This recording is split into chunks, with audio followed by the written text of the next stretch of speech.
ವೈಭವದಿಂದ ಪುಣ್ಯಾವಾಚನವನ್ನು ಮಾಡಿಕೊಂಡ. ಭೋಜನವಾಯಿತು. ರಾತ್ರಿ ಮಲಗುತ್ತಾರೆ. ಬೆಳಗಿನ ಜಾವ 3 ಗಂಟೆಗೇನೆ ಎದ್ದು ಶ್ರೀನಿವಾಸ ಆಕಾಶರಾಜನ ಪಟ್ಟಣಕ್ಕೆ ಹೊರಡುತ್ತಾನೆ. ಹೊರಡ್ತಾ ಇರುವಾಗ ಮತ್ತೆ ಶುಕಾಚಾರ್ಯರು ಬಂದು ಬೇಡ್ತಾರೆ. ಶ್ರೀನಿವಾಸ ನಮ್ಮ ಮನೆಗೆ ಊಟಕ್ಕೆ ಬಾರೋ ಮಾರಾಯ ಅಂತ ಬೇಡ್ತಾರೆ. ಆಗ ಶ್ರೀನಿವಾಸ ಊಟಕ್ಕೆ ಬರ್ತಾನೆ. ಲಕ್ಷ್ಮೀದೇವಿಯನ್ನು ಕರೆದುಕೊಂಡು ಬರ್ತಾನೆ. ಶ್ರೀನಿವಾಸನಿಗೆ ಊಟಕ್ಕೆ ಹಾಕ್ತಾರೆ, ಲಕ್ಷ್ಮೀದೇವಿಗೆ ಊಟಕ್ಕೆ ಹಾಕ್ತಾರೆ. ಅವರಿಬ್ಬರಿಗೆ ಊಟಕ್ಕೆ ಹಾಕೋಣದರಿಂದ ಮುಕ್ಕೋಟಿ ದೇವತೆಗಳೆಲ್ಲ ತಿಂದು ತೇಗಿ ಬಿಡ್ತಾರೆ. ಎಷ್ಟು ಸಮೃದ್ಧವಾದ ಊಟಕ್ಕೆ ಹಾಕಿದ್ರಲ್ಲ ಅಂತ ಸಂತೋಷ ಪಡ್ತಾರೆ. ನಾವೆಲ್ಲ ವಿಚಾರವನ್ನು ಮಾಡಬೇಕು. ಪ್ರತಿನಿತ್ಯ ದೇವರಿಗೆ ಲಕ್ಷ್ಮೀದೇವಿಗೆ ಊಟಕ್ಕೆ ಹಾಕುವುದರಿಂದ, ಅವರ ಎಂಜಲವನ್ನು ನಾವು ಸ್ವೀಕಾರವನ್ನು ಮಾಡುವುದರಿಂದ, ಅವರ ನೈವೇದ್ಯವನ್ನು ನಾವು ಸ್ವೀಕಾರವನ್ನು ಮಾಡುವುದರಿಂದ ಮಿನಿಮಮ್ 3 ದೇವತೆಗಳಿಗೆ ಊಟಕ್ಕೆ ಹಾಕಿದ ಪುಣ್ಯ ಬರುತ್ತೆ. ಈ ಪುಣ್ಯ ಸ್ತ್ರೀಯರಿಗೆ ಬೇಡಾಗಿತ್ತು ಅಂದ್ರೆ ಅಡಿಗೆ ಮಾಡೋದು ಬೇಡ, ಪುರುಷರಿಗೆ ಬೇಡವಾಗಿತ್ತು ಅಂದ್ರೆ ದೇವರ ಪೂಜೆ ಮಾಡೋದು ಬೇಡ. ಈ 2 ಮಾಡುವುದೇ ಇದು ಇವತ್ತು ಶ್ರೀನಿವಾಸ ಕೊಟ್ಟ ನಮಗೆ ರಿಟರ್ನ್ ಗಿಫ್ಟ್ ಅಂತ ಭಾವಿಸೋಣ.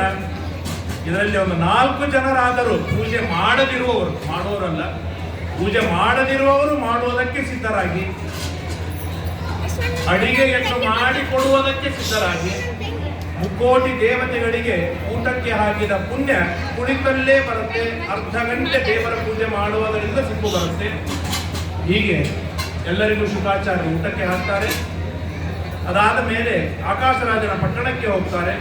ರಾತ್ರಿ ಊಟವಾಗತ್ತೆ, ಎದುರುಗೊಳ್ತಾರೆ. ರಾತ್ರಿ ಊಟವಾಗತ್ತೆ. ಬೆಳಗಿನ ಜಾವ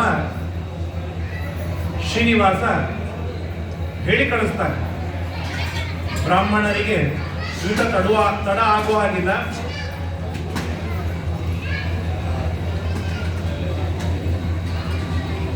ಸಾಯಂಕಾಲದ ಗೋಧೂಳಿ ಸಮಯಕ್ಕೆ ಅಕ್ಷತಾರೋಪಣ ವಿಧಿ. ಆದ್ದರಿಂದಾಗಿ ಅಲ್ಲಿಯವರೆಗೆ ಬ್ರಾಹ್ಮಣರನ್ನು ಕಾಯಿಸುವುದು ತಪ್ಪು. ಆದ್ದರಿಂದಾಗಿ ನಾನು, ಬಕುಲಾದೇವಿ, ಬ್ರಹ್ಮದೇವರು, ಸರಸ್ವತಿ ದೇವಿ, ಲಕ್ಷ್ಮೀದೇವಿ 5 ಜನ, ವಸಿಷ್ಠರು, ಪುರೋಹಿತರು ನಾವು ಉಪವಾಸವಿರ್ತೇವೆ. ನಿಮ್ಮ ಕಡೆಗೆ ಆಕಾಶರಾಜ, ಧರಣಿ ದೇವಿ, ಬೃಹಸ್ಪತಿ ಆಚಾರ್ಯರು, ಪದ್ಮಾವತಿ ಕೆಲವರು ಉಪವಾಸವಿರಲಿ ಅಂತ ಹೇಳ್ತಾರೆ. ಈ ಉಪವಾಸದ ಹೊಣೆಗಾರಿಕೆ ಮುಂದೆ ಪರಿಣಾಮಕ್ಕೆ ಹೊತ್ತವರು ಪುರೋಹಿತರೊಬ್ಬರೇ. ಅವರ ಹಣೆಬಾರಕ್ಕೆ ಉಳಿದವರೆಲ್ಲರೂ ಬೆಳಿಗ್ಗೆ ಚಹಾ ಕಾಫಿ ಅಂತ ಹಿಡಿದುಕೊಂಡು ಚಂದಾಗಿ ತಿಂದು ತೇಗಿ ಸಮೃದ್ಧವಾಗಿರ್ತಾರೆ. ಮನೆಗೆ ಹೋಗಿ ಊಟ ಮಾಡುವವರು ಅಂತಂದ್ರೆ, ಯಾಕೆ ಅಲ್ಲಿ ಊಟದ ವ್ಯವಸ್ಥೆ ಇರೋದಿಲ್ಲ, ಪುರೋಹಿತರ ಅವಸ್ಥೆ. ಹಾಗಾಗಿ ಅದು ಶ್ರೀನಿವಾಸನೇ ಹೇಳಿಕೊಟ್ಟಲ್ಲ, ಉಪವಾಸವಿರೋಣ ಅಂತೇಳಿ ಉಪವಾಸವಿರ್ತಾರೆ. ಆಗ ಆಕಾಶರಾಜ ಐರಾವತ ಆನೆಯನ್ನು ತೆಗೆದುಕೊಂಡು ಬರ್ತಾನೆ. ಶ್ರೀನಿವಾಸ, ಎಲ್ಲರದು ಊಟವಾಗಿದೆ, ಬರಬೇಕು, ಅಕ್ಷತಾರೋಪಣಕ್ಕಾಗಿ ಬರಬೇಕು ಅಂತ ಪ್ರಾರ್ಥನೆಯನ್ನು ಮಾಡಿದಾಗ ಆಕಾಶರಾಜ ಪಾದಪ್ರಕ್ಷಾಲನೆ ಮಾಡ್ತಾನೆ. ಧರಣಿದೇವಿ ನೀರು ಹಾಕ್ತಾಳೆ. ಆಕಾಶರಾಜ ಕಾಲು ತೊಳಿತಾನೆ. ಕಾಲು ತೊಳಿತಾ ಇರುವಾಗ ಅಲ್ಲಿಯ ಜನ ಹೇಳ್ತಾರೆ, ಮುಕ್ಕೋಟಿ ದೇವತೆಗಳು ದೇವರ ಪಾದ ಪ್ರಕ್ಷಾಲನವನ್ನು ತೀರ್ಥ ರೂಪದಿಂದ ಪ್ರಾಶನ ಮಾಡ್ತಾರೆ. ಆ ದೇವರ ಪಾದ ಪ್ರಕ್ಷಾಲನದ ತೀರ್ಥವನ್ನು ಪ್ರಾಶನೆ ಮಾಡುವುದಕ್ಕೆ ಕಾರಣವಾದದ್ದು ಏನು ಅಂತಂದ್ರೆ, ದೇವರಿಗೆ ನಾವು ಮಾಡುವ ಅಭಿಷೇಕ.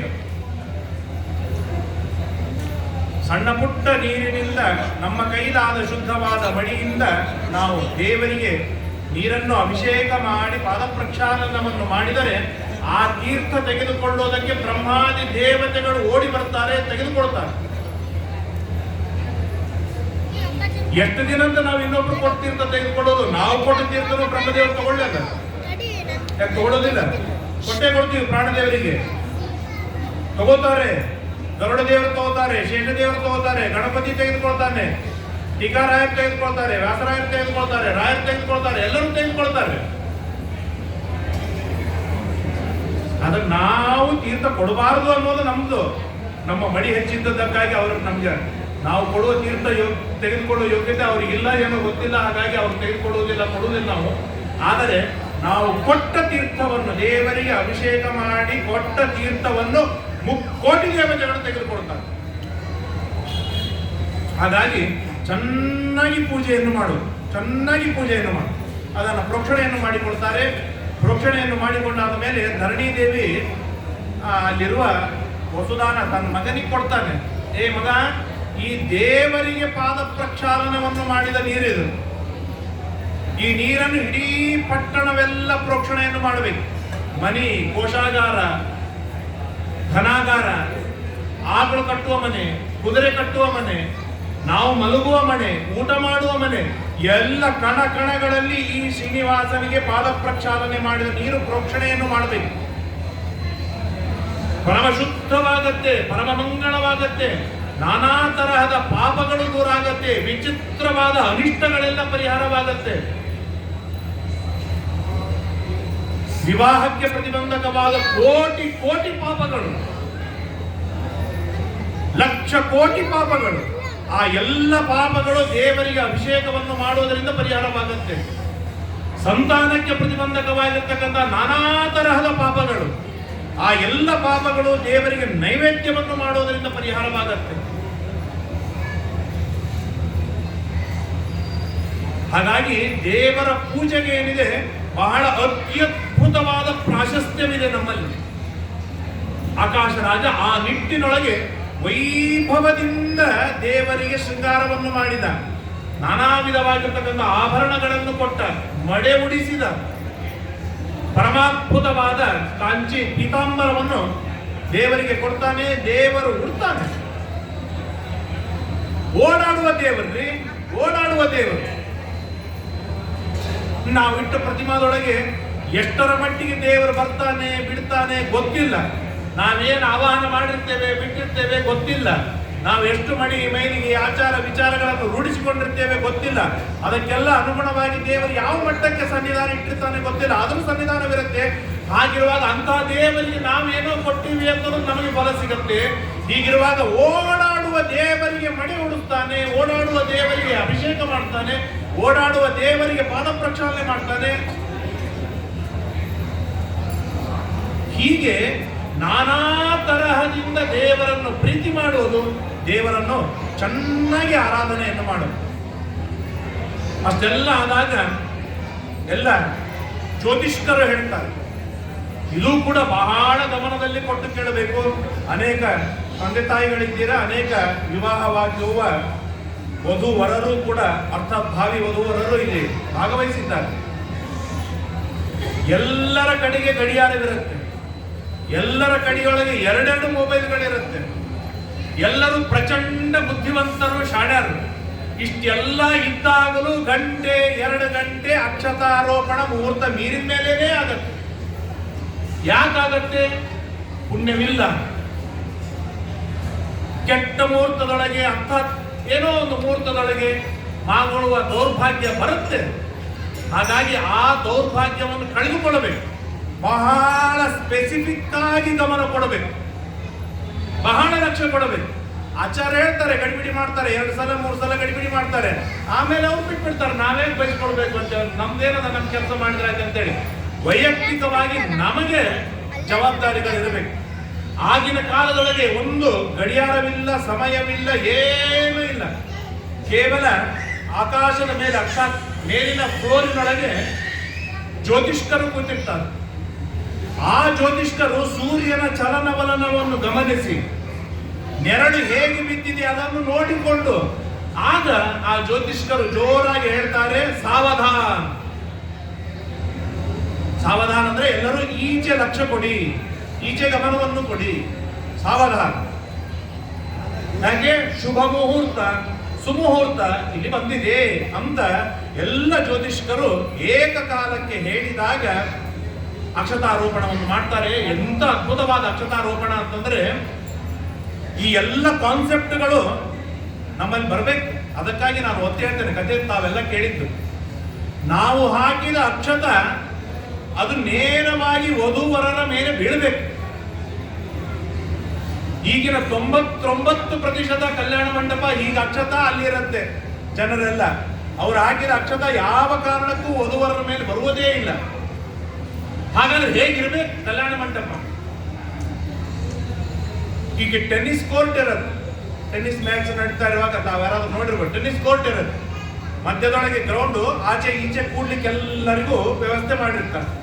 ಹಾಗೆ ಕಲ್ಯಾಣ ಮಂಟಪವನ್ನು ನಿರ್ಮಾಣ ನೋಡಿ, ಅಟ್ಲೀಸ್ಟ್ ಮಧ್ಯದೊಳಗೆ ವಧೂವರರ ಒಂದು ಪೀಠವನ್ನು ಹಾಕಿ ಅವರನ್ನು ನಿಲ್ಲಿಸಿ ಕೂಡಿಸಿದಾಗ ಸುತ್ತ ಜನ ನಿಂತಾಗ ಎಲ್ಲರೂ ಮಾಡಿದ ಅಕ್ಷತಾರೋಪಣ ಆಶೀರ್ವಾದವೇನಿದೆ ಆ ವಧೂವರರ ಮೇಲೆ ಬೀಳಲಿಕ್ಕೆ ಸಾಧ್ಯವಿದೆ.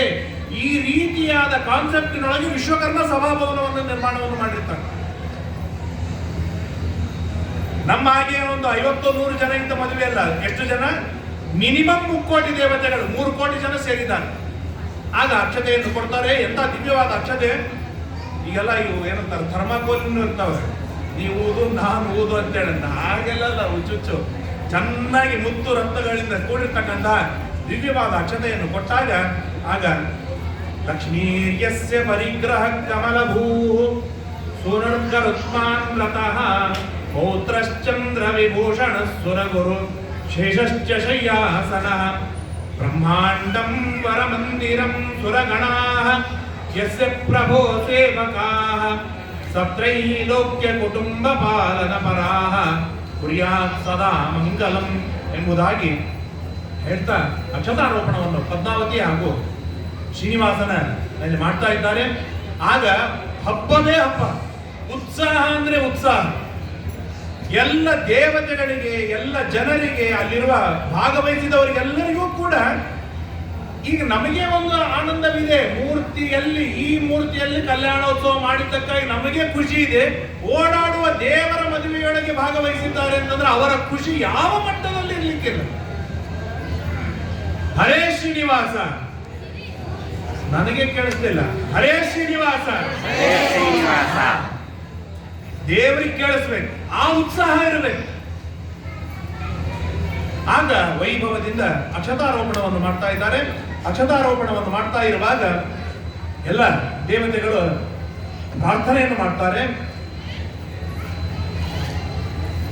ವಸಿಷ್ಠಾದಿ ಋಷಿಗಳು ಮಂತ್ರಗಳನ್ನು ಹೇಳ್ತಾ ಇದ್ದಾರೆ. ಅಷ್ಟೆಲ್ಲ ನಡೀತಾ ಇರುವಾಗ ಕನ್ಯಾದಾನವನ್ನು ಮಾಡಬೇಕು. ಆ ಕನ್ಯಾದಾನವನ್ನು ಮಾಡ್ತಾ ಇರುವಾಗ ಬೃಹಸ್ಪತ್ಯಾಚಾರ್ಯರು ಬರ್ತಾರೆ. ಅತ್ರಿ ಗೋತ್ರ ಸಮುದ್ಭೂತಾಂ ಸುವೀರಸ್ಯ ಪ್ರಪೌತ್ರಿಕೀಂ ಸುಧರ್ಮಣಶ್ಚ ಪೌತ್ರಿಂ ಪುತ್ರೀಂ ಆಕಾಶ ಭೂಪತೇಃ.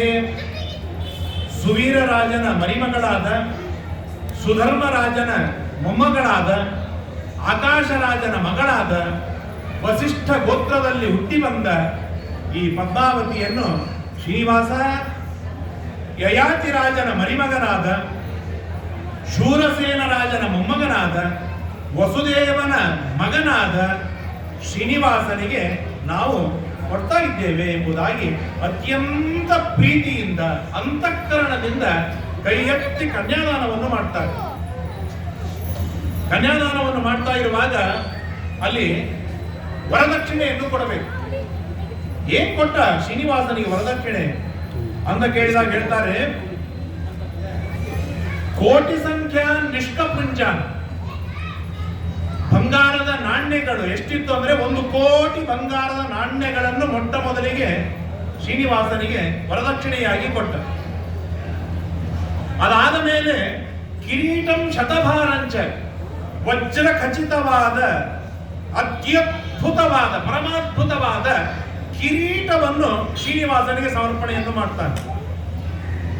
100 ಭಾರದ ನೆಕ್ಲೆಸ್, ಅತ್ಯದ್ಭುತವಾದ ಹಾರವನ್ನು ಕೊಡ್ತಾನೆ. 1 ಭಾರ ಅಂದ್ರೆ 16 ತೊಲೆ. 16 ತೊಲೆ ಅಂತಂದ್ರೆ 1 ತೊಲೆ ಅಂದ್ರೆ ಈಗಿನ 10 ಗ್ರಾಮ್ ಅಲ್ಲ, ಹಳೆ 10 ರೂಪಾಯಿ ಕಾಯಿನ್. ಆ ಲೆಕ್ಕದಲ್ಲಿ ಏನಂತಾರೆ, 100 ಭಾರದ ನೆಕ್ಲೆಸ್, ಕಂಠಾಭರಣವನ್ನು ಕೊಡ್ತಾನೆ. ಕೇಯೂರ ನೂಪುರಗಳನ್ನು ಕೊಡ್ತಾನೆ. 7 ಜೋಡಿ ಪಾದುಕೆಗಳನ್ನು ಕೊಡ್ತಾನೆ. ಇವತ್ತೆಲ್ಲ ಏನು ಕಳತನ ಮಾಡಿ ಅರ್ಥಾತ್ ಹಾರಿಸಿ ಆಟವಾಡ್ತಾರಲ್ಲ, ಆ ತರದ್ದು ಯಾವ ಚರ್ಮದ ಚಪ್ಪಲ್ ಅಲ್ಲ, ಅತ್ಯಂತ ಸುವರ್ಣಮಯವಾಗಿರ್ತಕ್ಕಂಥ 100 ಭಾರದ 7 ಪಾದುಕೆಗಳನ್ನು ಕೊಡ್ತಾನೆ. ಯಾಕೆಂದ್ರೆ ನನ್ನ ಅಳಿಯ ಹಾಕಿದ ಪಾದುಕ ಹಾಕ್ಬಾರ್ದು, ನನ್ನ ಅಳಿಯ ಹೊಸದು ಹಾಕ್ಬೇಕು ಪ್ರತಿನಿಧಿ ಅಂತ ಹೇಳಿ 7 ಪಾದುಕೆಗಳನ್ನು ಕೊಡ್ತಾನೆ. ಕರ್ಣಭೂಷ, ಕಿವಿಗೆ ಹಾಕುವ ಓಲೆಗಳು, ಯಾರಿಗೂ ನಂಬಲಿಕ್ಕೆ ಸಾಧ್ಯವಿಲ್ಲ ಅಂತ ಓಲೆಗಳು. ಹೇಗೆ ಅಂತಂದ್ರೆ ನಿಂಬ ಮಾತ್ರ ಪ್ರಮಾಣಕ್ಕೆ, ನಿಂಬೆ ಹಣ್ಣಿನ ಆಕಾರ, ಈ ಸಣ್ಣ ಚೋಟ್ ನಿಂಬೆ ಹಣ್ಣಲ್ಲ, ಚೆನ್ನಾಗಿ ತುಂಬಿದ ರಸವತ್ತಾದ ದೊಡ್ಡದಾದ ನಿಂಬೆ ಹಣ್ಣು ಹೇಗಿರ್ಬೇಕು ಆ ಮಟ್ಟದೊಳಗೆ ಏನಂತಾರೆ ಓಲೆಗಳನ್ನು ಕೊಡ್ತಾನೆ ಶ್ರೀನಿವಾಸನಿಗೆ. ಇದು ಪದ್ಮಾವತಿಗೆ ಅಲ್ಲ, ಶ್ರೀನಿವಾಸನಿಗೆ ಕೊಟ್ಟದ್ದು. ಏನಂತಾರೆ ಕೈಗೆ ಹಾಕುವ ಬ್ರಾಸ್ಲೆಟ್ ಮೊದಲಾದ ಎಲ್ಲ ಸಾಕಷ್ಟು ಹೇಳ್ತಾರೆ, ಅಷ್ಟೆಲ್ಲ ಕೊಡ್ತಾನೆ. ಕಟಿಸೂತ್ರ ಏನಂತಾರೆ ಉಡದಾರದ ಮೊದಲು ಮಾಡಿಕೊಂಡು ಎಲ್ಲವನ್ನು ಕೊಡ್ತಾನೆ. ಭೋಜನ ಪಾತ್ರೆಗಳನ್ನು ಕೊಡ್ತಾನೆ. ಒಂದು ತಟ್ಟಿ ಕೊಡೋದು ಇವತ್ತು ನಮ್ಗೆ ಕಷ್ಟ ಆಗಿದೆ. 50-60-70 ಸಾವಿರ ಕಿಲೋ ಎಲ್ಲಿ ತಟ್ಟಿ ಕೊಡ್ತೇವೆ ನಾವು. ಅಂತದ್ರೊಳಗೆ 60 ಭಾರ ಸಮನ್ವಿತ 60 ಭಾರದಿಂದ ಕೂಡಿರುವ 11 ಭೋಜನ ಪಾತ್ರೆಗಳನ್ನು ಕೊಡ್ತಾನೆ. ಕಂಬಲಾನಂ ಚತುಷ್ಷಷ್ಟಿ. ಶ್ರೀನಿವಾಸ ನಾಳೆ ಮಲ್ಕೊಂಡಾಗ ಒಂದೇ ಚಾದರ ಯಾಕೆ ಹಚ್ಕೋಬೇಕು ಆಗಲ್ಲ. ನಮ್ಮ ಶ್ರೀನಿವಾಸ ವೈಭವದಿಂದ ಇರಬೇಕು ಅಂತ ಹೇಳಿ 64 ಕಂಬಲಗಳನ್ನು ಕೊಡ್ತಾನೆ. ಆಕಾಶರಾಜ ಸಾಕಷ್ಟು ಕೊಡ್ತಾನೆ. ಕೊಟ್ಟಾದ ಮೇಲೆ ಶ್ರೀನಿವಾಸ ಅದನ್ನು ಪ್ರೀತಿಯಿಂದ ಸ್ವೀಕಾರವನ್ನು ಮಾಡ್ತಾನೆ. ಆಗ ಎಲ್ಲ ಸುವಾಸಿನಿಗಳು ಮಂಗಳಸೂತ್ರವನ್ನು ಅಭಿಮಂತ್ರಣವನ್ನು ಮಾಡ್ತಾರೆ. ಎಂಥವ್ರು ಮಂಗಳಸೂತ್ರವನ್ನು ಅಭಿಮಂತ್ರಣವನ್ನು ಮಾಡುವುದಕ್ಕಾಗಿ ಇನ್ವೈಟ್ ಮಾಡಿದ್ದ ಆಕಾಶರಾಜ ಅಥವಾ ಆಕಾಶರಾಜರ ಸೌಭಾಗ್ಯದಿಂದ ಎಂಥವ್ರು ಬಂದಿದ್ರು ಅಂದ್ರೆ ಅನಾದಿ ಕಾಲದಿಂದ ಅನಂತ ಕಾಲದವರೆಗೆ ನಿತ್ಯ ಮುಕ್ತಳಾದ ಲಕ್ಷ್ಮೀದೇವಿ ಎದುರಿಗಿದ್ದಾಳೆ. ಮಂಗಲಸೂತ್ರವನ್ನು ಅಭಿಮಂತ್ರಣವನ್ನು ಮಾಡೋದಕ್ಕೆ, ಮಂಗಳಸೂತ್ರವನ್ನು ಅಭಿಮಂತ್ರಣವನ್ನು ಮಾಡ್ಲಿಕ್ಕೆ ತಮ್ಮೆಲ್ಲರಲ್ಲಿ ಕಳಿಸಿದಾಗ ಈ ಚಿಂತನೆ ಬರಬೇಕು. ಸುಮ್ಮನೇನೋ ಅಭಿಮಂತ್ರಣ ಮಾಡೋದಲ್ಲ. ಈ ಮಂಗಲಸೂತ್ರಕ್ಕೆ ಅಭಿಮಂತ್ರಣ ಮಾಡುವ ಯೋಗ್ಯತೆ ನಮ್ಮದಲ್ಲ. ನಮ್ಮಲ್ಲಿ ನಿಂತು ಸ್ವಯಂ ಲಕ್ಷ್ಮೀದೇವಿ ಇದ್ದಾಳೆ.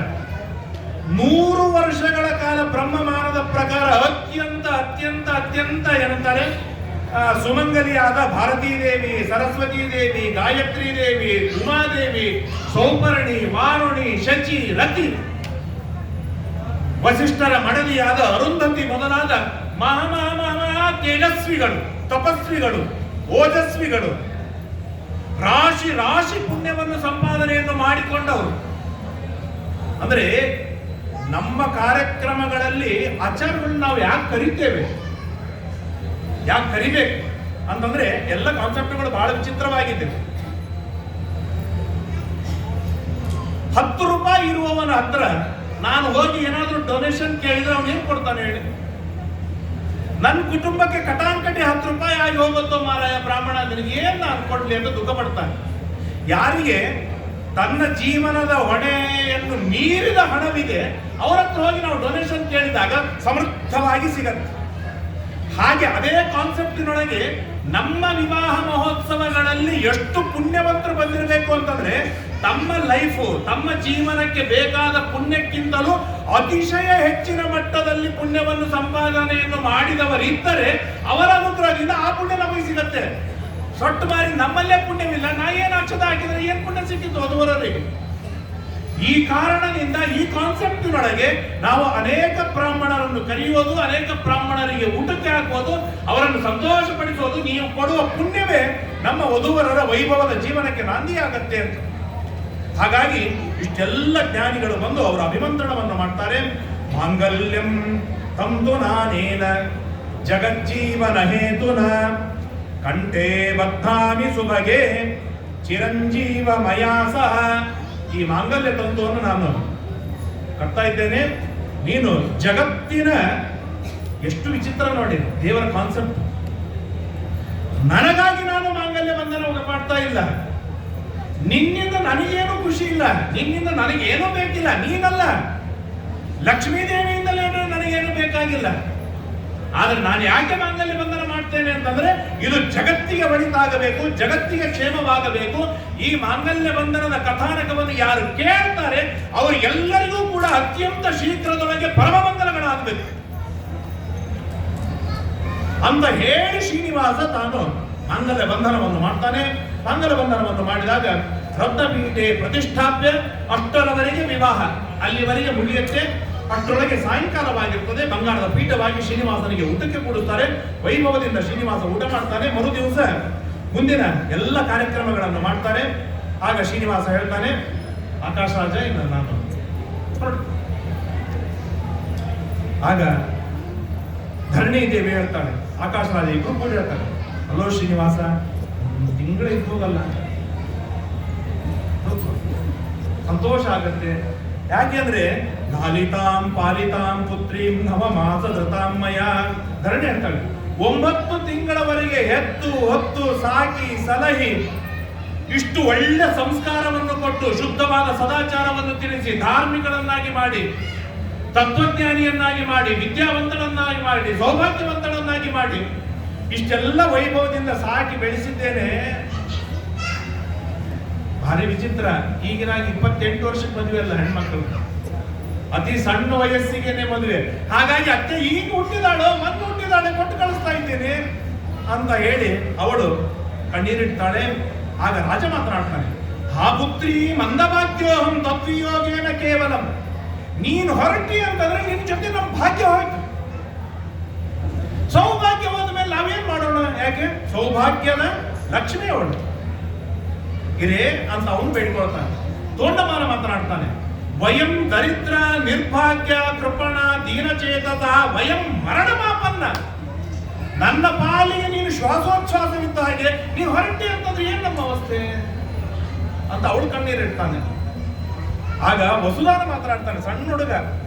ಬಹಳ ಅದ್ಭುತವಾದ ಮಾತು. ಇವತ್ತಿನ ಯೂತ್ ತಾಯಂದರಿಗೆಲ್ಲರಿಗೂ ಕೂಡ ಬಹಳ ಅತ್ಯದ್ಭುತವಾದ ಮಾತು, ಬಹಳ ಲಕ್ಷ್ಯದಲ್ಲಿ ಇಟ್ಟುಕೊಂಡು ಕೇಳಬೇಕು.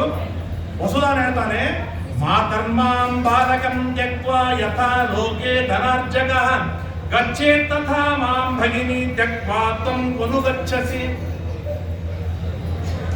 ಅಕ್ಕ, ತಾಯಿ ತಾನು ಹಣ ಸಂಪಾದನೆ ಮಾಡಬೇಕು ಅಂತ ಹೇಳಿ ಮಗನನ್ನು ಒಂದು ಕಡೆ ಕೂಡಿ ಹಾಕಿ ಹೋಗ್ತಾಳಲ್ಲ, ಹಾಗೆ ನಮ್ಮನ್ನು ಬಿಟ್ಟು ಹೊಂಟಿಯಲ್ಲೇ.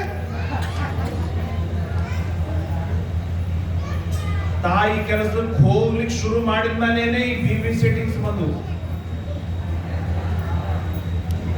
ಅದು ನಮ್ಮ ವೈಭವ ಅಂತ ನಾವು ತಿಳಿದುಕೊಡ್ತೇವೆ. ಆದ್ರೆ ಸಣ್ಣ ಹುಡುಗ ವಸುದಾನನಿಗೆ, 8 ವರ್ಷದ ಹುಡುಗ ವಸುದಾನನಿಗೆ ಅವನ ತಿಳುವಳಿಕೆ ಎಷ್ಟು ಅಪ್ರತಿಮವಾದ್ದು ಅಂತಂದ್ರೆ, ಹಣ ಸಂಪಾದನೆ ಮಾಡಬೇಕು ಎನ್ನುವ ಸ್ವಾರ್ಥದೊಳಗೆ ಕೂಸನ್ನು ಹೇಗೆ ಮನೆಯೊಳಗೆ ಇಟ್ಟು ಹೋಗ್ತಾರಲ್ಲ, ಹಾಗೆ ನಿನಗೇನು ಶ್ರೀನಿವಾಸ ಸಿಕ್ಕ, ಭಾರಿ ವೈಭವ ಸಿಕ್ಕಿತ್ತು ಅಂತ ಹೇಳಿ ನನ್ನ ಕೈ ಬಿಟ್ಟು ಹೋದ್ರೆ ನನ್ನ ನೋಡ್ಕೊಳ್ಳೋದು ಹೇಗಿದ್ದಾರೆ ಇವತ್ತು ಅಂತ ವಸುದಾನ ಕಣ್ಣೀರಿಡ್ತಾನೆ.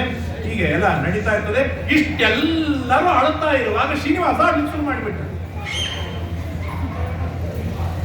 ಆ ಜೊತೆಗಿಂತ ಚಟ್ಟನ್ ಚೂಡ್ತಾನೆ ಶ್ರೀನಿವಾಸ.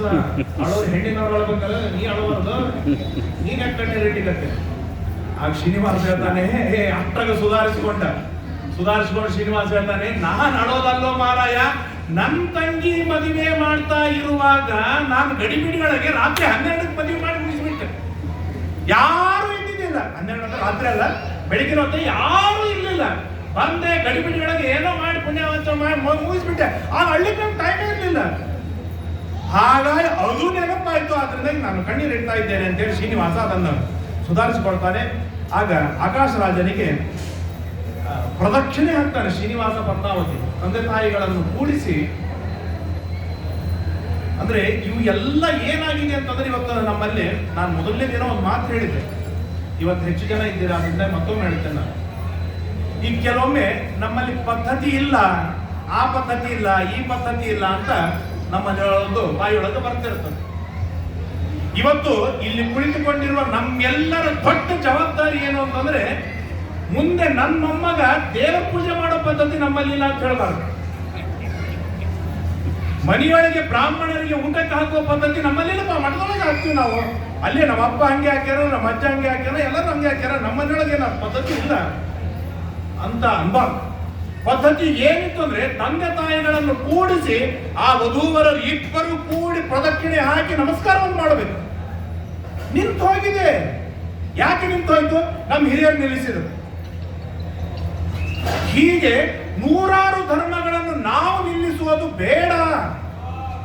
ಕೈ ಮುಗಿತೇನೆ, ಪ್ಲೀಸ್ ಮಾಡ್ತೇನೆ, ನಮ್ಮ ಮೊಮ್ಮಕ್ಕಳಿಗೆ ನಮ್ಮ ಮರಿಮಕ್ಕಳಿಗೆ ದೇವರ ಪೂಜೆ ಮಾಡುವುದು, ಬ್ರಾಹ್ಮಣರಿಗೆ ಮನೆಯೊಳಗೆ ಊಟಕ್ಕೆ ಹಾಕೋದು, ಈ ಎರಡು ಪದ್ಧತಿ ಮಿನಿಮಮ್ ಆದರೂ ಅವರಿಗೆ ಗೊತ್ತಿರಬೇಕು. ಅದು ಮನೆಯೊಳಗೆ ಮಾಡಬೇಕು.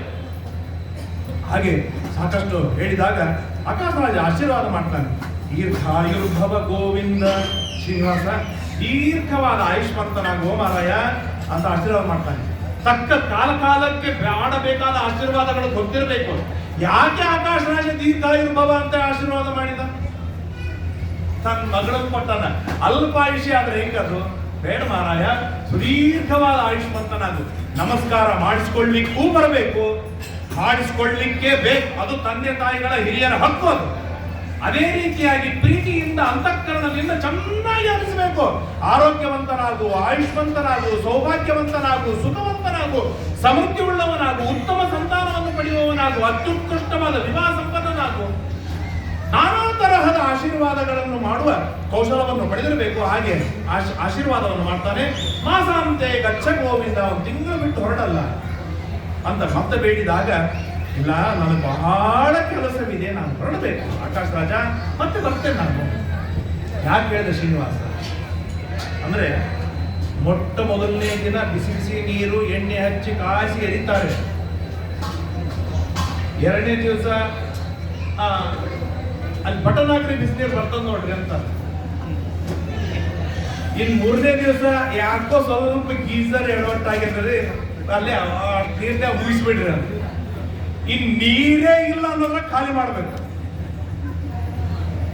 ಬಹಳ ದಿವಸ ಅಂದ್ರೆ ಇದು ಸುಮ್ಮ ಹಾಸ್ಯಕ್ಕಾಗಿ ಬಹಳ ದಿವಸ ಬೀಗರ ಮನೆಯೊಳಗೆ ಇರಬಾರ್ದು. ಆಲಸಿ ಆಗ್ತಾನೆ ಮನುಷ್ಯ. ಯಾಕಂದ್ರೆ ಎಲ್ಲವನ್ನೂ ಕೂತಲ್ಲೇ ಆಗಿಬಿಡುತ್ತೆ, ಎಲ್ಲವನ್ನೂ ಕೂತಲ್ಲೇ ಕೊಟ್ಟು ಬಿಡ್ತಾರೆ. ಅವನಿಗೆ ಜವಾಬ್ದಾರಿ ಬರಬೇಕು. ಹೆಂಡತಿ ಬಂದಿದ್ದಾಳೆ, ಜವಾಬ್ದಾರಿ ಬರಬೇಕು. ಅದರಿಂದ ಅವನು ಡಬಲ್ ಆಕ್ಟಿವ್ ಆಗಬೇಕು, ಹೊರತು ಅವನು ಆಲಸಿ ಆಗಬಾರ್ದು. ಹಾಗಾಗಿ ಶ್ರೀನಿವಾಸ ಹೇಳ್ತಾನೆ, ಸರ್ವತಾ ಇಲ್ಲ, ಬಹಳ ಕೆಲಸವಿದೆ, ನಾನು ಹೊರಡಬೇಕು ಅಂತ ಹೇಳಿದಾಗ ಆಯ್ತು ಅಂತ ಹೇಳಿ ಹೊರಡ್ತಾನೆ. ಗರುಡನನ್ನು ಏರ್ತಾನೆ. ಆಗ ಮತ್ತೆ ಶ್ರೀನಿವಾಸನಿಗೆ ದಾನ ಕೊಡ್ತಾನೆ. ಏನೇನು ಕೊಟ್ಟ? 1,000 ಬಂಡೆಗಳ ತುಂಬ ಅಕ್ಕಿ ಕೊಟ್ಟಾನೆ. ಯಾಕೆ ಶ್ರೀನಿವಾಸ ಪಾಪ ಏನ್ ಕಳ್ಸಂಗಿಲ್ಲ, ಕಾಡ್ನಾಗಿದ್ದಾನ ಅವನು. ಮನೆ ತುಂಬ ಇರ್ಲಿ, ಮನೆ ಎಂದಿಗೂ ಖಾಲಿ ಭಾಂಡಿ ಇರಬಾರ್ದು, ಖಾಲಿ ಭೋಗೋಣಿ ಇರಬಾರ್ದು ಮನೆಯೊಳಗೆ. ಯಾವ ಕಾರಣಕ್ಕೂ ಖಾಲಿ ಭೋಗೋಣಿ ಇರಬಾರ್ದು. ಹಾಗಾಗಿ ಇರ್ಲಿ ಮುದ್ಗ ಅಂದ್ರೆ ಏನಂತಾರೆ, ಉದ್ದಿನ ಬೇಳೆ, ಕಡ್ಲಿ ಬೇಳೆ, ತೊಗರಿ ಬೇಳೆ, ಹುಣಸೆ ಹಣ್ಣು, ಬೆಲ್ಲ, 1000 ಗಡಿಗೆಗಳ ತುಂಬ ಹಾಲು, ಮೊಸರು, ತುಪ್ಪ, ಜೇನುತುಪ್ಪ, ಮೆಂತ್ಯ, ಹಿಂಗು, ಲವಣ, ಎಣ್ಣೆ, ಸಕ್ಕರೆ, ಸೌತೆಕಾಯಿ, ರಾಜರಂಭ ಫಲ, ಬಾಳೆಯಲ್ಲಿ, ಹೀಗೆ 100 ವಸ್ತುಗಳನ್ನು ಕೊಡ್ತಾನೆ ಹೋಗುವಾಗ.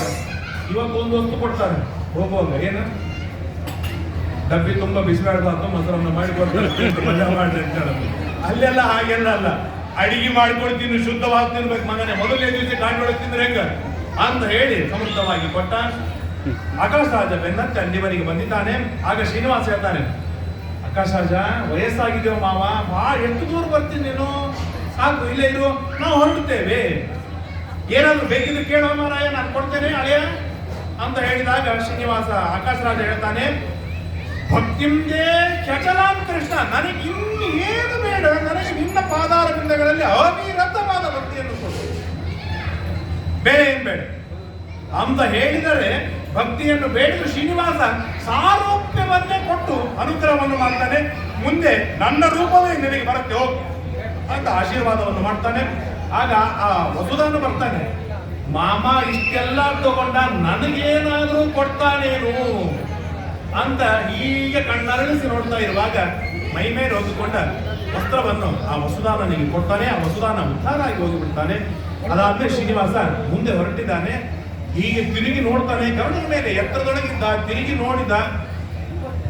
ಆ ಕ್ರೌಡಿನೊಳಗೆ ಸ್ವಲ್ಪ ಸಡಿಲಾಗಿ ಹೇಗಿತ್ತು ಹಾಗೆ ಎಲ್ಲ ಜನರು ಇದ್ರು. ರುದ್ರದೇವರಿಗೆ ಕರೆದ ಶ್ರೀನಿವಾಸ, ಏನೋ ಆಯ್ರಿ ಕೊಟ್ಟಿಲ್ಲ ಎಲ್ಲರಿಗೂ ಅಂದ್ರೆ ಏನರ್ಥ? ಆಯರಿ ಕೊಟ್ಟದಂತಂದ್ರೆ ನೀವು ಖಾಲಿ ಮಾಡ್ರಿ ಅಂತ. ಈಗ ನಾವು ಭಾರಿ 5th ಜನರೇಷನ್ ಪತ್ರಿಕಾ ಜೊತೆಗೆ ಆಹೇರಿ ಕೊಟ್ಟು ಬಿಡ್ತೇವೆ, ಅದು ನೀವು ಬರಬಾಡ್ರಿ ಅಂತ ಅರ್ಥ. ಹಾಗೆಲ್ಲ ಅಲ್ಲ, ಯಾಕೆ ಕಳೆದ್ರೆ ಟೆನ್ಷನ್, 700 ರೂಪಾಯಿ ಒಂದು ಎಲಿಗೆ, ಹಾಗಾಗಿ ಕೊಟ್ಟು ಬಯ್ಯ ಅದೆಲ್ಲ ಅಲ್ಲ. ಶ್ರೀನಿವಾಸ ಕೇಳಿದಾಗ ಮತ್ತೆ ಎಲ್ಲರಿಗೂ ಆಹೇರಿ ಕೊಟ್ಟಿಲ್ಲಪ್ಪ ಅಂತ ಕೇಳಿದಾಗ, ಇಲ್ಲ ಸ್ವಾಮಿ ಎಲ್ಲರಿಗೂ ಕೊಟ್ಟೀನಿ ಅಂತ ಕೇಳಿದ ಕೂಡಲೇನೆ ಮತ್ತೆ ಇನ್ಯಾಕೆ ಇವರಿದ್ದಾರಲ್ಲ ಅಂತ ವಿಚಾರವನ್ನು ಮಾಡಿ ಶ್ರೀನಿವಾಸ ಹೇಳ್ತಾನೆ, ಮದುವೆ ಆದ್ಮೇಲೆ 6 ತಿಂಗಳ ಬೆಟ್ಟ ಹತ್ತಬಾರ್ದು ಅಂತ ಆಗಿಂದಾಗಲೇ ಧರ್ಮವನ್ನು ಹುಟ್ಟಾಕಿದ ಶ್ರೀನಿವಾಸ. ಯಾಕೆ ಧರ್ಮವನ್ನು ಹುಟ್ಟಾಕುವನು ಯಾರು? ದೇವರೇ. ಧರ್ಮಗೂ ಹೋಗ್ತಾನೆ. ಆದ್ದರಿಂದಾಗಿ ಧರ್ಮ ಅವನು ಹೇಳಿದರಿಂದಾಗಿ ಆಗಿದ್ದಾಗ ಶ್ರೀನಿವಾಸ ಹೇಳಿದಾಗ, ಆಯ್ತು ಈಗ ಶ್ರೀನಿವಾಸ ನಿನ್ನ ಮನಸ್ಸು ತಿಳಿದವಪ್ಪ, ನಾವು ಹೊರಡ್ತೇವೆ ಅಂತ ಹೇಳಿ ಅಲ್ಲಿಂದ ಎಲ್ಲರೂ ಹೊರಡ್ತಾ ಇರುವಾಗ ಅಗಸ್ತ್ಯರ ಆಶ್ರಮಕ್ಕೆ ಬರ್ತಾನೆ. ಲಕ್ಷ್ಮೀದೇವಿ ಇರ್ತಾಳೆ. ಎಷ್ಟು ವ್ಯವಹಾರ, ಸೂಕ್ಷ್ಮ ವ್ಯವಹಾರವನ್ನು ಶ್ರೀನಿವಾಸ ಮಾಡ್ತಾನೆ. ಎಲ್ಲರಿಗೂ ಹೊತ್ತಾಕ್ಬೋದು, ಲಕ್ಷ್ಮೀದೇವಿಗೆ ಹೇಗೆ ಹೊತ್ತಾಕ್ಬೇಕು, ಹೆಂಗ್ ಹೋಗಂತ ಹೇಳ್ಬೇಕು ಲಕ್ಷ್ಮೀದೇವಿಗೆ. ನೀ ಈಗ ಹೋಗು ಅಂತಂದ್ರೆ ನಾಳೆ ಪ್ರಳಯ ಕಾಲದಲ್ಲೂ ನಾನೊಬ್ಬಕ್ಕೆ ಇರೋಳು ಅಂತೇಳಿ ಅವಳು ಡಿಮ್ಯಾಂಡ್ ಮಾಡ್ತಾಳೆ. ಹಾಗಾಗಿ ಮೆಲ್ಲಕ ಲಕ್ಷ್ಮೀದೇವಿ ಮುಖ ನೋಡಿದ ಶ್ರೀನಿವಾಸ, ಹೀಗೆ ನೋಡಿದ. ಲಕ್ಷ್ಮೀದೇವಿ ಟಕ್ಕಂತ ತಿಳ್ಕೊಂಡು ಹೇಳ್ತಾಳೆ, ಅಲ್ಲ ಶ್ರೀನಿವಾಸ ನಿನ್ನ ಮನಸ್ಸು ನನಗೆ ಗೊತ್ತು, ನಾವು ಹೊರಟೆ ಮಾರಾಯ ಕೊಲ್ಲಾಪುರಕ್ಕೆ ಅಂತ ಹೇಳಿ ಆಗಿಂದಾಗಲೇ ಆ ಲಕ್ಷ್ಮೀದೇವಿ ಕೊಲ್ಲಾಪುರಕ್ಕೆ ಹೊರಡ್ತಾಳೆ. ಗತೆ ದೇವಗಣೇ ತತ್ರ ರಮೋವಾಚ ರಮಾಪತಿಂ ಗಚ್ಚಾಮಿ ಜಗದೀಶಾದ್ಯ ಕರವೀರ ಪುರಂ ಪ್ರತಿ ಅಂತೇಳಿ ಕರವೀರಕ್ಕೆ ಹೋಗ್ತಾಳೆ. ಶತಾನಂದೋವಾಚ, ಈ ರೀತಿಯಾಗಿ ಅತ್ಯಂತ ವೈಭವದಿಂದ ಪರಮ ವಿಜೃಂಭಣೆಯಿಂದ ಕೋಟಿ ಕೋಟಿ ಜನ ಸೇರಿದ, ಎಲ್ಲರೂ ಮಡಿವಂತರು, ಎಲ್ಲರೂ ಧಾರ್ಮಿಕರು, ಎಲ್ಲರೂ ಸಜ್ಜನರು, ಎಲ್ಲರೂ ಶ್ರೀಮಂತರು, ಎಲ್ಲರೂ ಧನಧಾನ್ಯ ಸಮೃದ್ಧರು, ಎಲ್ಲರೂ ಪುತ್ರ ಪೌತ್ರಾದಿಗಳಿಂದ ಕೂಡಿದವರು. ಅಂದ್ರೆ ಆಶೀರ್ವಾದಕ್ಕೆ ಬಂದ ಶ್ರೀನಿವಾಸನಿಗೆ ಆಶೀರ್ವಾದ ಮಾಡೋದಕ್ಕಾಗಿ ಬಂದ ಯಾರೊಬ್ಬರಿಗೂ ಕೂಡ ಕೊರತೆ ಇದ್ದವರಿಲ್ಲ. ಏನೋ ನೋಡಿ ಹೊಟ್ಟೆ ಉಳಿದುಕೊಂಡು ಆಶೀರ್ವಾದ ಮಾಡೋರು ಯಾರಿಲ್ಲ. ಎಲ್ಲರೂ ತಮ್ಮ ತಮ್ಮ ಯೋಗ್ಯತಾನುಸಾರವಾಗಿ ಸಮರ್ಥರಾಗಿದ್ದವರೇ ಅಲ್ಲಿ ಬಂದಿದ್ದಾರೆ. ಅವರೆಲ್ಲರೂ ಸಂತೋಷದಿಂದ ಹೋಗ್ತಾ ಇದ್ದಾರೆ. ಆಗ ಶತಾನಂದರು ಹೇಳ್ತಾರೆ, ವಿವಾಹಾಧ್ಯಾಯ ಮಹಿಮಾಂ ಯೇ ಶೃಣ್ವಂತಿ ಜನೇಶ್ವರ ತೇಷಾಂ ಭಾಗ್ಯೋದಯಂ ವಕ್ಷೆ ಶೃಣುರಾಜಂ ಸವಿಸ್ತರಂ. ಈ ರೀತಿಯಾದ ವಿವಾಹದ ಮಹಿಮೆಯನ್ನು ಯಾರು ಕೇಳ್ತಾರೆ ಅವರ ಭಾಗ್ಯವನ್ನು ಹೇಳೋದಲ್ಲ, ಭಾಗ್ಯೋದಯ. ಭಾಗ್ಯ ಹೇಗೆ ಬೆಳೀತಾ ಹೋಗುತ್ತೆ, ಮಲ್ಟಿಪಲ್ ಆಗಿ ಬೆಳೀತಾ ಹೋಗುತ್ತೆ. ಅದನ್ನ ನಾನು ಹೇಳ್ತೇನೆ, ಕೇಳಿದ್ರಿ. ಕನ್ಯಾದಾನ ಮಾಡಿದವರು ಇದ್ದಿರಲ್ಲ ಇಲ್ಲಿ, ಒಂದು ಕನ್ಯಾದಾನಕ್ಕೆ ಎಷ್ಟು ಖರ್ಚು ಮಾಡಿದ್ರೆ ರೀಸೆಂಟ್ಲಿ ಮಾಡಿದವರು 10 ಹೋಯ್ತಾರೆ, ಕನಿಷ್ಠ 20-30 ಮಿನಿಮಮ್. ಅಂಥದ್ದು 1 ಕೋಟಿ ಕನ್ಯಾದಾನ ಮಾಡಿದರೆ ಏನು ಫಲವಿದೆ? 1 ಕೋಟಿ ಅಂದ್ರೆ 20 ಲಕ್ಷ ಇಂಟು 1 ಕೋಟಿ. ಅಷ್ಟು ಹಣ ಸಂಪಾದನೆ ಮಾಡಿ ಕೋಟಿ ಮಕ್ಕಳನ್ನು ಪಡೆದು ಮೊದಲಿಗೆ ಅಲ್ಲಿಂದ ಹಿಡಿದು ಅವ್ರನ್ನ ಓದಿಸಿ ಬೆಳೆಸಿ ಅವ್ರನ್ನ ದೊಡ್ಡವರನ್ನಾಗಿ ಮಾಡಿ ಅಷ್ಟು ಖರ್ಚು ಮಾಡಿ ಮದುವೆ ಮಾಡಿದರೆ ಏನು ಫಲವಿದೆ? ಆ ಫಲ ಶ್ರೀನಿವಾಸನ ಕಲ್ಯಾಣವನ್ನು ಕೇಳುವುದರಿಂದ ಸಿಗತ್ತೆ. ಕೋಟಿ ಕನ್ಯಾ ಪ್ರಧಾನಾಚ ಯಾವ ಭೂಮಿ ಪ್ರಧಾನತಃ ರಾಯಚೂರಿನ ರೀಸೆಂಟ್ಲಿ 30-40 ಸೈಟ್ ಯಾರು ತಗೊಂಡಿದ್ರು? ಎಷ್ಟು ಬೆಲೆ ಗೊತ್ತಲ್ವ? ಹೀಗಿರುವಾಗ ಸಮಗ್ರವಾದ ಭೂಮಿಯನ್ನು ದುಡ್ಡು ಕೊಟ್ಟು ತೆಗೆದುಕೊಂಡು ಅಥವಾ ಯುದ್ಧ ಮಾಡಿ ಎಲ್ಲರನ್ನು ಸೋಲಿಸಿ ನಾನು ಸಂಪಾದನೆ ಮಾಡಿ ಕಶ್ಯಪರಿಂದ ಯೋಗ್ಯರಾದ ಬ್ರಾಹ್ಮಣರಿಗೆ ಎತ್ತಿ ಕೃಷ್ಣಾರ್ಪಣ ಮತ್ತು ದಾನ ಕೊಟ್ಟರೆ ಏನು ಫಲವಿದೆ? ಆ ಫಲ ಶ್ರೀನಿವಾಸ ಕಲ್ಯಾಣ ಕೇಳುವುದರಿಂದ ಸಿಗತ್ತೆ. ಇದು ಶ್ರೀನಿವಾಸ ಕಲ್ಯಾಣದ ಮಹಿಮಾ. ಯ ಉತ್ಸವಂ ಕಾರಯಂತೆ, ಯಾರು ಶ್ರೀನಿವಾಸನ ಕಲ್ಯಾಣ ಉತ್ಸವವನ್ನು ಮಾಡಿಸ್ತಾರೆ ಅವನ ವೈವಾಹ ಅತ್ಯಂತ ಶೀಘ್ರದೊಳಗೆ ಅವನಿಗೆ ಕಲ್ಯಾಣವಾಗತ್ತೆ. ತಸ್ಯೋತ್ಸವೋ ಭವೇದ್ ರಾಜನ್ ವೆಂಕಟೇಶ ಪ್ರಸಾದತಃ ಇದಿತೇ ಕಥಿತಂ ರಾಜನ್ ವಿವಾಹ ಚರಿತಂ ಹರೇಃ ಶುಭದಂ ಶೃಣ್ವತಾಂ ರಾಜನ್ ಸರ್ವೇಷಾಂ ಮಂಗಲಪ್ರದಂ ಇತಿ ಶ್ರೀಮದ್ ಭವಿಷ್ಯೋತ್ತರ ಪುರಾಣೆ ವೆಂಕಟಗಿರಿ ಮಹಾತ್ಮೆ ಶ್ರೀ ವೆಂಕಟೇಶ ಕಲ್ಯಾಣ ಮಹೋತ್ಸವ ವರ್ಣನಂ ನಾಮ ದ್ವಾದಶೋಧ್ಯಾಯ ಎಂಬುದಾಗಿ ಇಲ್ಲಿವರೆಗೆ ಶ್ರೀನಿವಾಸನ ದಿವ್ಯವಾದ ಮಹಿಮೆಯನ್ನು ತಿಳಿಸಿಕೊಡ್ತಾರೆ. ಆ ಶ್ರೀನಿವಾಸನ ಮಹಿಮೆಯನ್ನು ಈ 5-6 ದಿನಗಳಲ್ಲಿ ನಾವು ಕೇಳ್ತಾ ಇರುವಾಗ ಕೇವಲ ಬಾಯಿಯಿಂದ ಶ್ರೀನಿವಾಸನ ಮದುವೆ, ಶ್ರೀನಿವಾಸನ ಕಲ್ಯಾಣ ಅಂತ ನಮ್ಮ ಮಾಯೊಳಗೆ ರಟ್ಟ ಹೊಡ್ತೀವಲ್ಲ, ಪ್ರತಿ ಬಾರಿ ಹೇಳುವುದರಿಂದಲೂ ಕೋಟಿ ಕೋಟಿ ಪಾಪಗಳ ಪರಿಹಾರವಾಗತ್ತೆ. ಇವತ್ತಿನಿಂದ ದಯಮಾಡಿ ಪ್ರತಿಯೊಬ್ಬರೂ ಕೂಡ ವಿಶೇಷವಾಗಿ ಶ್ರೀನಿವಾಸನನ್ನು ಸ್ಮರಣೆಯನ್ನು ಮಾಡಿ ನಮ್ಮ ಮಕ್ಕಳಿಗೆ ಒಳ್ಳೆ ಹುಡುಗ ಸಿಗಬೇಕು, ಧಾರ್ಮಿಕನಾಗಿರಬೇಕು, ಸದಾಚಾರಿಯಾಗಿರಬೇಕು, ಮೊಟ್ಟ ಮೊದಲಿಗೆ ನಮ್ಮವನಾಗಿರಬೇಕು, ಸಜ್ಜನನಾಗಿರಬೇಕು, ಗುಣವಂತನಾಗಿರಬೇಕು, ಸೌಭಾಗ್ಯವಂತನಾಗಿರಬೇಕು, ಸಮೃದ್ಧನಾಗಿರಬೇಕು, ಸೌಖ್ಯವನ್ನು ಕೂಡಿದವನಾಗಿರಬೇಕು. ಮಿನಿಮಮ್ ತನ್ನ 100ನೇ ತಲೆಮಾರಿನವರೆಗೆ ಮಕ್ಕಳಾಗುವವರೆಗೂ ಏನ್ ಪುಣ್ಯ ಬೇಕೋ ಆ ಪುಣ್ಯವನ್ನು ಸಂಪಾದನೆಯನ್ನು ಮಾಡಿರುವವನಾಗಿರಬೇಕು. ಅಂತಹ ಯೋಗ್ಯನಾದ ಅಳಿಯ ನಮಗೆ ಸಿಗಲಿ ಎಂಬುದಾಗಿ ಶ್ರೀನಿವಾಸನನ್ನು ಸ್ಮರಣೆಯನ್ನು ಮಾಡಬೇಕು. ಅದೇ ರೀತಿಯಾಗಿ ಯೋಗ್ಯವಾದ ಸೊಸೆ ಸಿಗಲಿ. ಯಾವ ಕಾರಣಕ್ಕೂ ಬೇರೆಯವರನ್ನು ವರಿಸಿರಬಾರದು, ನಮ್ಮವರನ್ನು ವರಿಸಿರಬೇಕು. ಸೌಭಾಗ್ಯವಂತಳಾಗಬೇಕು, ದೀರ್ಘವಾದ ಸೌಮಂಗಲ್ಯವನ್ನು ಉಳ್ಳವರಾಗಿರಬೇಕು, ಉತ್ತಮವಾದ ಮಕ್ಕಳು, ಮೊಮ್ಮಕ್ಕಳು, ಮರಿಮಕ್ಕಳ ಸಂತತಿಯನ್ನು ಪಡೆಯುವವಳಾಗಬೇಕು. ಅಂತಹ ಯೋಗ್ಯಳಾದ ಸೊಸೆಯಂದರು ನಮಗೆ ಸಿಗಲಿ ಎಂಬುದಾಗಿ ವಿಶೇಷವಾಗಿ ಶ್ರೀಗೂ ಸಹಿತ ಶ್ರೀನಿವಾಸ ದೇವರನ್ನು ವಿಶಿಷ್ಟ ರೀತಿಯಿಂದ ಸ್ಮರಣೆಯನ್ನು ಮಾಡಬೇಕು. ಆ ತರಹದ ಸಂಕಲ್ಪವನ್ನು ಮಾಡಲೇಬೇಕು. ಯಾಕೆ ಮಾಡಬೇಕು ಎನ್ನುವ ಒಂದು ಕಾರಣವನ್ನು ಹೇಳಿ ಮುಗಿಸ್ತೇನೆ. ಈಗ ನೀವು ಯಾರಾದರೂ ಬಂದು ಆಚಾರ ಭಾಳ ಲೇಟ್ ಮಾಡಿದ್ರೆ ಆದರೂ ಉಪನ್ಯಾಸ ಚಲೋ ಆಯ್ತು ಅಂತ ನೀವೇನಾದ್ರೂ ಹೇಳಿದ್ರೆ ನನ್ನ ತಾಯಿಯಿಂದ ಬರೋದು ಒಂದೇ ಮಾತು, ನಮ್ದೇನಲ್ಲ, ನಮ್ಮ ಹಿರಿಯರ ಪುಣ್ಯ. ಹಾಗೆ ಪ್ರತಿಯೊಬ್ಬರು, ನಾನು ಸುಮ್ಮನೆ ಎಕ್ಸಾಂಪಲ್ ಕೊಟ್ಟೆ, ಪ್ರತಿಯೊಬ್ಬರಿಗೂ ಇದು ಅನುಭವ. ಈ ನನ್ನ ಹಿರಿಯರ ಪುಣ್ಯ ಅಂತ ನನ್ನ ಮೊಮ್ಮಗ ನೆನೆಸ್ಬೇಕೋ ಬೇಡ? ನನ್ನ ಹಿರಿಯರ ಪುಣ್ಯದಿಂದ ನಾನು ಮನೆ ಕಟ್ಟೆ, ನಾನು ಮದುವೆ ಮಾಡಿಕೊಂಡೆ, ನಾನು ಮಕ್ಕಳನ್ನು ಪಡೆದೇನೆ, ನಾನು ಐಶ್ವರ್ಯವನ್ನು ಪಡೆದಿದ್ದೇನೆ. ಇವತ್ತು 1 ಲಕ್ಷ ಅಲ್ಲ, ನನ್ನ ಮೊಮ್ಮಗ ಕನಿಷ್ಠ 25 ಲಕ್ಷ ರೂಪಾಯಿ ಮಂತ್ಲಿ ಗಳಿಸಬೇಕಾಗತ್ತೆ. ಇಲ್ಲಿ ಅದು ನಡೆಯುವುದಿಲ್ಲ. ಅಷ್ಟು ಸಮೃದ್ಧಿ ಅವನಿಗೆ ಸಿಗಬೇಕು ಅಂತಂದ್ರೆ ನಾವು ರಾಶಿ ರಾಶಿ ಪುಣ್ಯ ಮಾಡಿ ಇಟ್ಟಿದ್ದರೆ, ನಮ್ಮ ಅಜ್ಜನ ಪುಣ್ಯದಿಂದ ಇವತ್ತು ನಾವು ಸುಖವಾಗಿದ್ದೀರಪ್ಪ ಅಂತ ಅವನು ನೆನೆಸ್ತಾನೆ. ಆ ಸ್ವಾರ್ಥದಿಂದಾಗಿ ಆದರೂ ಇವತ್ತು ನಾವೆಲ್ಲರೂ ಏಕ ಪ್ರಕಾರವಾಗಿ ಇವತ್ತಿನಿಂದ ಪುಣ್ಯವನ್ನು ಮಾಡಬೇಕು, ಪುಣ್ಯವನ್ನು ಸಂಪಾದನೆಯನ್ನು ಮಾಡಬೇಕು, ನಾವು ಪುಣ್ಯವಂತರಾಗಬೇಕು. ಇದು ಅತ್ಯಂತ ಜೀವಮಾನದ ಧ್ಯೇಯೋದ್ದೇಶ ಎಂಬುದಾಗಿ ನಾನು ಭಾವಿಸ್ತಾ ತಾವೆಲ್ಲರೂ ಅದಕ್ಕೆ ಪಣತೊಟ್ಟು ಸಿದ್ಧರಾಗಿದ್ದೀರಿ ಎಂಬುದಾಗಿ ಗಟ್ಟಿಯಾಗಿ ನಾನು ನಂಬಿ ಇವತ್ತಿನ ಈ 4 ಮಾತುಗಳನ್ನು ಮುಕ್ತಾಯ ಮಾಡ್ತೇನೆ. ಹರಯೇ ನಮಃ.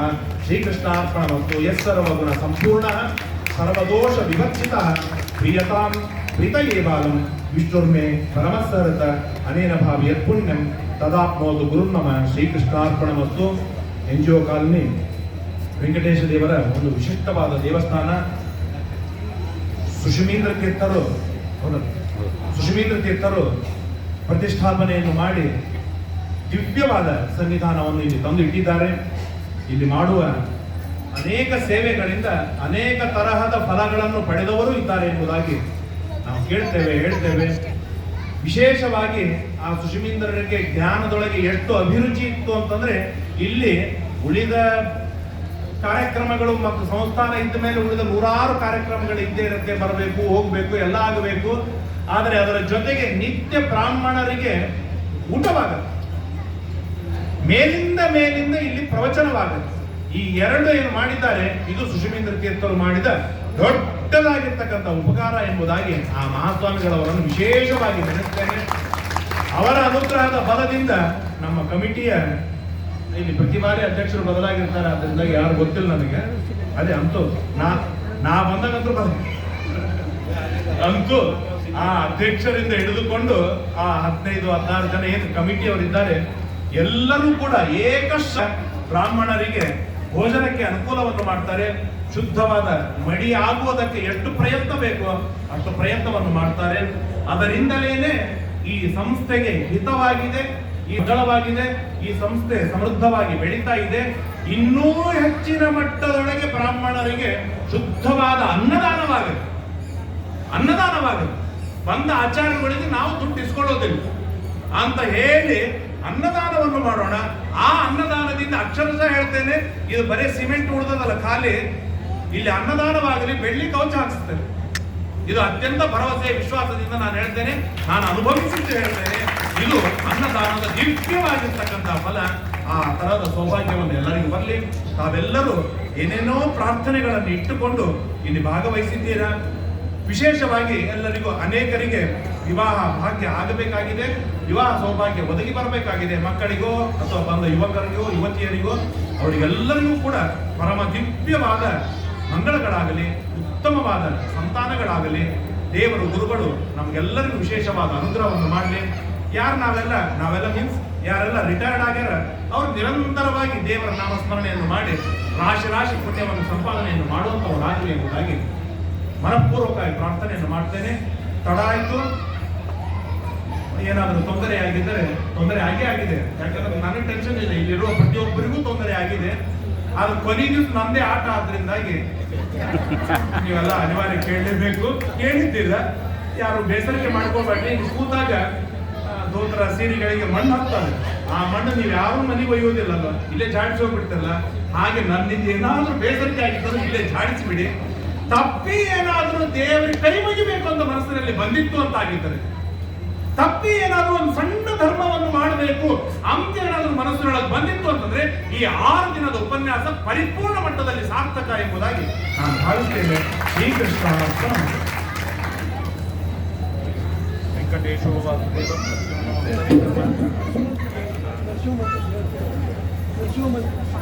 ಎಲ್ಲ ನಮ್ಮ ಕಾಯ್ದುಕೊಳ್ತಾರೆ.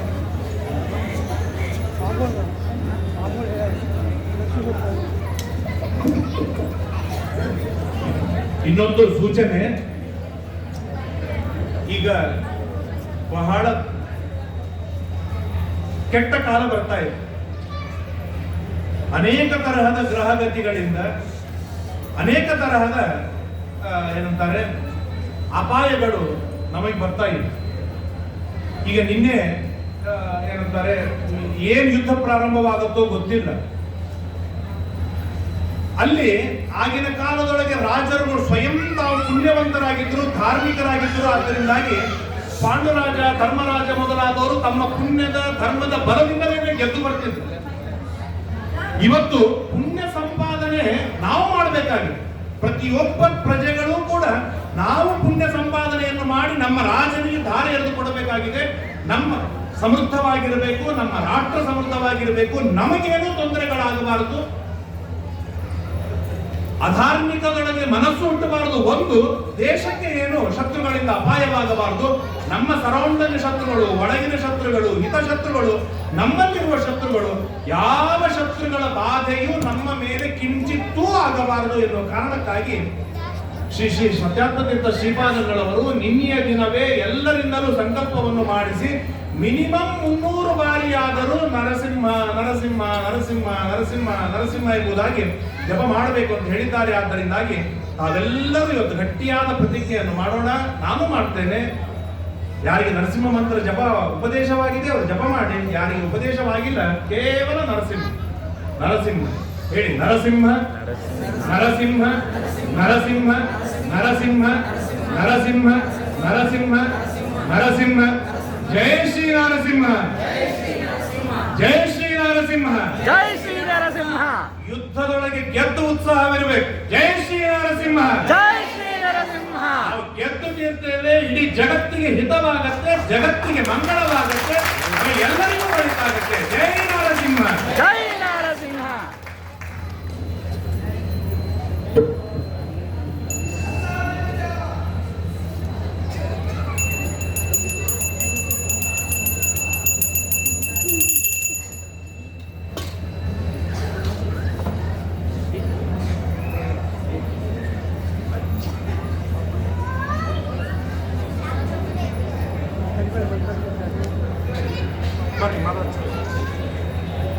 ಅಣ್ಣ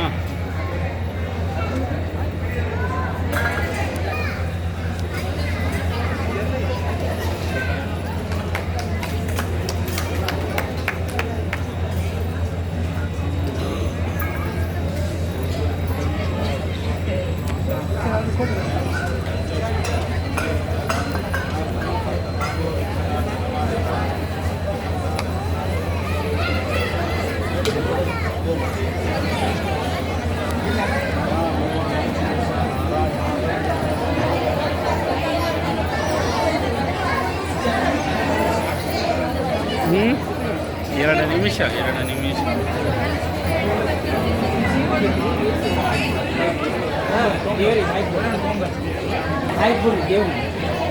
ಹಣ ಆ ಕಡೆ ಈ ಕಡೆ ಇಟ್ಟು ಬಿಡ್ರಿ.